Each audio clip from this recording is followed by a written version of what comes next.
Pour conclure, nous allons vous prouver si le Coran vient bien de Dieu. Car comme il a été dit, si celui-ci provient de Dieu, il doit contenir des miracles. Et si vous lisez le Coran, vous verrez qu'il contient des informations qui ne pouvaient être connues à l'époque, c'est-à-dire il y a 1400 ans. Mohammed était un homme qui vivait en plein milieu du désert d'Arabie, là où la technologie n'existait pas. À cette époque, il n'y avait pas d'électricité, aucun appareil électronique, rien de tout ça. Les gens vivent de la terre, se déplacent en chameau. Personne n'avait inventé ou même pu imaginer les choses telles que les sondes, les scanners, les satellites, etc. Et pourtant, dans le Coran, nous pouvons lire « Sous l'eau, il y a des endroits où il y a de l'eau douce et de l'eau salée. Et entre les deux se trouve une barrière invisible qui empêche les deux eaux de se compénétrer. C'est-à-dire que le sel de l'eau salée ne va pas dans l'eau douce. Ces barrières les empêchent.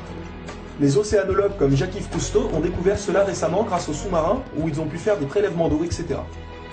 Qui, il y a 1400 ans, en plein milieu du désert, pouvait savoir qu'il y a des barrières invisibles dans l'océan? Il est écrit dans le Coran que l'univers est en expansion continuelle, c'est-à-dire que celui-ci ne cesse de grandir. Les étoiles s'éloignent les unes des autres constamment.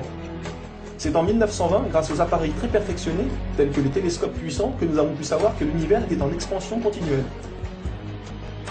Qui, il y a 1400 ans, pouvait connaître cette information? Nous savons aujourd'hui que les montagnes sont comme des piliers et possèdent des racines.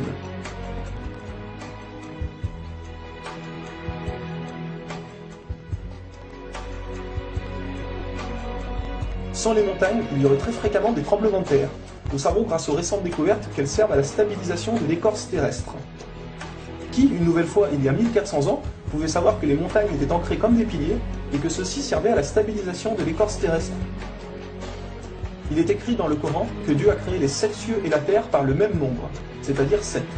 Nous connaissons aujourd'hui, grâce aux sondes qui vont sous terre, que la planète possède 7 couches terrestres.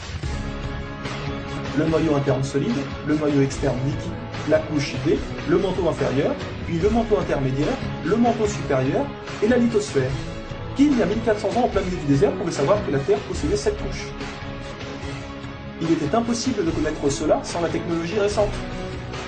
Il est aussi mentionné que les plantes ont des sexes, mâles et femelles.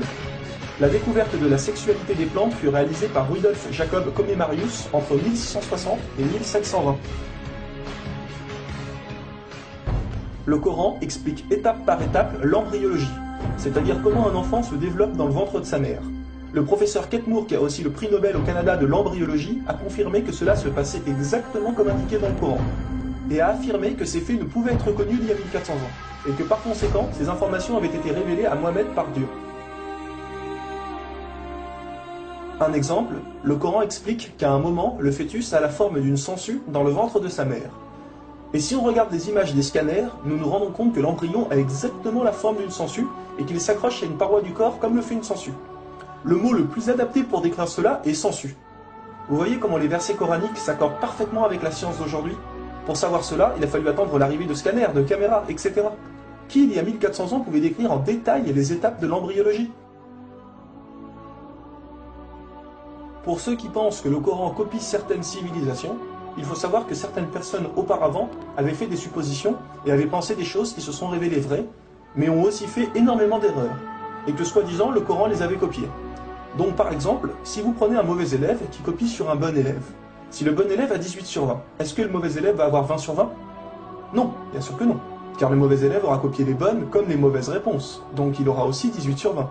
Alors si soi-disant le Coran copie les civilisations ou peu importe, comment se fait-il que le Coran extrait le vrai du faux? De plus que ces quelques civilisations ne faisaient que des suppositions. Or Mohammed affirme être sûr de tout ce qu'il dit. Le Coran contient plus de 500 versets dus à la science, sans aucune erreur ou contradiction. Et la technologie d'aujourd'hui ne vient pas contredire, mais confirmer tous les versets un par un du Coran.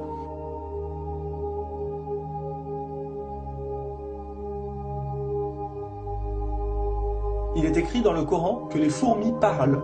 Nous l'avons confirmé en 2009 grâce aux appareils auditifs puissants. Un homme ne peut entendre ces bruits à l'oreille nue comme ça. Nous savons aujourd'hui que dans la plupart des pays, il est interdit d'avorter au bout de 3 à 4 mois. Car après 4 mois, la science explique que le bébé commence à vivre, et que cela donc est considéré comme un crime. En islam, il est dit que Dieu insuffle l'âme dans le corps du bébé au bout de 120 jours, donc 4 mois. Comme par hasard au même moment que quand la science démontre que c'est à cette période que la vie du fœtus commence. Pour savoir que la vie du bébé commence à 4 mois, il a fallu attendre une nouvelle fois l'arrivée de scanners, IRM, caméras miniatures, etc. Qui, il y a 1400 ans, pouvait savoir que le bébé commençait à vivre au bout de 4 mois? Nous savons qu'au début du monde, il y avait seulement une nébuleuse primaire, compactée en une seule masse et qui a explosé, ce que nous appelons aujourd'hui le Big Bang. Le déroulement du Big Bang est pourtant écrit dans le Coran. Le Big Bang a été découvert au XXe siècle, alors que le Coran a été écrit au 7e siècle. Le Coran affirme que ce sont les abeilles femelles qui ramassent le pollen des fleurs. Pourquoi le Coran ne parle que des femelles et non des mâles? Eh bien la science a découvert récemment qu'effectivement les femelles possédaient des organes que les mâles n'ont pas, et ceux-ci ne peuvent pas collecter le pollen des plantes. Encore et toujours, qui pouvait savoir il y a 1400 ans que les mâles n'ont pas les organes nécessaires pour le prélèvement du pollen? Il y a longtemps, les gens pensaient que la Terre était plate. Ce n'est qu'en 1577 que Francis Drake fait le tour de la planète et prouve que celle-ci est ronde. Le Coran, environ 1000 ans plus tôt, affirme que la Terre est ronde, mais ne s'arrête pas à ça. Pour donner un exemple, il est dit que la Terre ressemble à un œuf, mais pas n'importe quel œuf, celui d'une autruche. Et si vous regardez un œuf d'autruche, vous verrez qu'il n'est pas tout à fait rond, mais qu'il est aplati en haut et en bas. Celui-ci est de forme géosphérique. Et nous savons aujourd'hui que la Terre non plus n'est pas tout à fait ronde, mais qu'elle est aplatie au niveau des pôles. Et donc qu'elle est également de forme géosphérique. Qui, il y a 1400 ans, pouvait savoir que la planète Terre était géosphérique? Il a fallu attendre les satellites pour sortir de la Terre pour se rendre compte de cela. Soyons honnêtes, qui, il y a plus d'un millénaire, pouvait faire toutes ces affirmations sans aucune technologie? Rendez-vous compte, à cette époque-là?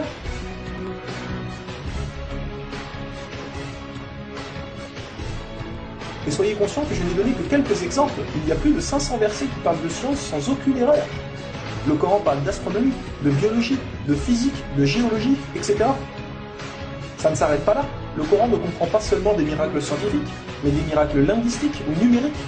Par exemple, le mot terre apparaît 13 fois dans le Coran, et le mot mer apparaît 32 fois. Additionnez 13 plus 32, cela vous donne 45.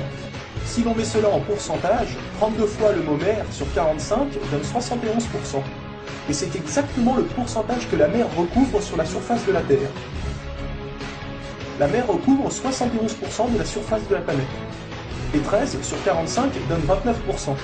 Et c'est exactement le pourcentage que représente la Terre sur la surface de la planète. Croyez-vous vraiment que cela vient du hasard? Le mot paradis apparaît 77 fois. Et devinez quoi? Le mot enfer apparaît aussi 77 fois. Le mot foi apparaît 25 fois. Le mot mécréance apparaît 25 fois. Le mot dunya, qui signifie le monde d'ici-bas, apparaît 115 fois. Akira, qui signifie le monde de l'au-delà, apparaît 115 fois. Le mot ange, 88 fois. Le mot diable, 88 fois. Les hommes, 23 fois. Les femmes, 23 fois. La vie, 145 fois. La mort, 145 fois. Bonne œuvre, 167 fois. Les péchés, 167 fois. Les 7 cieux apparaissent 7 fois. Et il y a encore plein et plein d'autres exemples.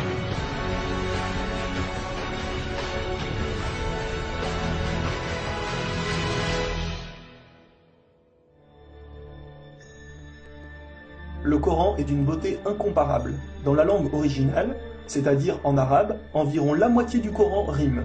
Le Coran contient des palindromes. Un palindrome est un mot qui veut dire la même chose si on le dit à l'envers.